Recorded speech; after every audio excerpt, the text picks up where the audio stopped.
the left's anti-gun agenda has scored a major victory in the aftermath of the Parkland, Florida mass shooting. Officials in the Chicago suburb of Deerfield have banned the possession, sale, and manufacture of assault-style weapons and large-capacity magazines. Residents have until June 13th to give them up, and if they refuse, they will face fines of up to $1,000 per day. Will other liberal strongholds soon try to follow in Deerfield's path? Joining us now with reaction is Democratic strategist Joel Payne. Joel, we've been hearing for weeks that the left doesn't have an anti-gun agenda. They don't have an agenda of banning guns.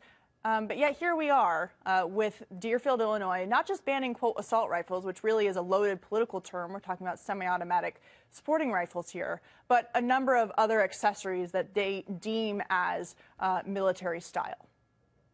Well, I don't think this is actually the left that's doing this. This is a locality that's coming together to do something for the safety of their community, the same as another community did very near Deerfield Village. I believe it was Highland Park, did it in 2013, and they actually survived a couple of legal challenges that show that this is something that the court did not stand in the way of.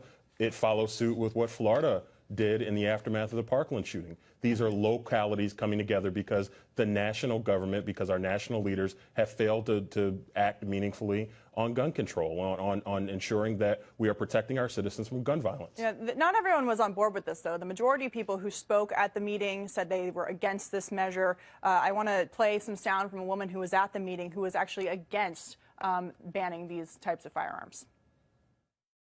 There's going to be lots of talk about Second Amendment rights, but I'd be hard-pressed to find any right that is completely unrestricted. Sorry, she was for this measure, but my question is, how does Illinois not have a number of pieces of legislation and regulations on the book already when it comes to gun control? Well, look, states and localities have the right to act to make sure that they are protecting their citizens. The same way if you go to certain counties, they may be dry counties where you can't have alcohol at certain times. Is alcohol in the Bill of Rights? You have to be a certain age to drive at a certain time of night. They came together as a community to decide this is what will keep their community safe. Okay. Conservatives usually like this, by the way. No, answer my question. Is driving and drinking alcohol, are those constitutional rights? Excuse me?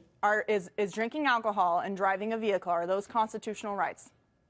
Those aren't constitutional rights, but those are certainly things that our government says so we shouldn't treat constitutional rights when they are one. Other amendments in our cherished amendments, we have restrictions on. We have restrictions on all of our on the amendments, Second Amendment. not to prevent us from being able to enjoy them fully, but to be able to enjoy them responsibly. Well, and so, again, I think it's very inconsistent ideologically for conservatives to say that now they have a problem with local governments and localities coming together to protect their communities. Conservatives don't believe in taking out certain pieces of the Bill of Rights depending on what place you live in. I would hope that the entire Bill of Rights would apply that way. But my question for you, based on the fact that this ban did pass, how are they going to enforce this? They say they're going to charge people $1,000 a day if they don't turn these firearms over by June 13th. Are they then going to go search people's homes unlawfully? Are they going to go get a warrant to decide whose home they get to search and seize their weapons? How are you actually going to enforce something like this? Well, why would you assume they would do anything unlawfully? How do you enforce any other law or regulation or ordinance? I'm honestly asking, are you going to go door to door to people's homes and confiscate their firearms? How do you enforce a law like this? Well,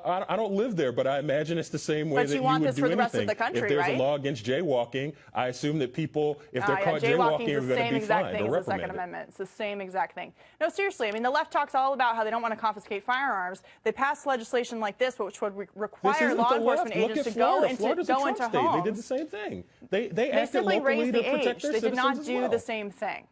Okay, but answer my question. How do you enforce a law like this without actually violating a number of the other rights we have in the Constitution, like right to non-improper search and seizure?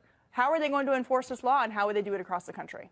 I'm not quite sure how to answer your question. How do you enforce a law? I mean, you enforce a law the way you do anything. You work with your local officials to make sure that they are aware of what the regulations are, and you take steps to make sure that citizens are aware of that. And if people run afoul of it, you hold them accountable for it. How do you enforce any law? And this is exactly why gun owners don't want a national registry, because liberals want to know this was exactly upheld where the by guns the court, are, by the way. so they can confiscate them. It was upheld by the 7th We're out of time. Appeals We gotta go. Court, and also Joel the Payne, Supreme Court thank you so declined to hear much. it. We'll be right back.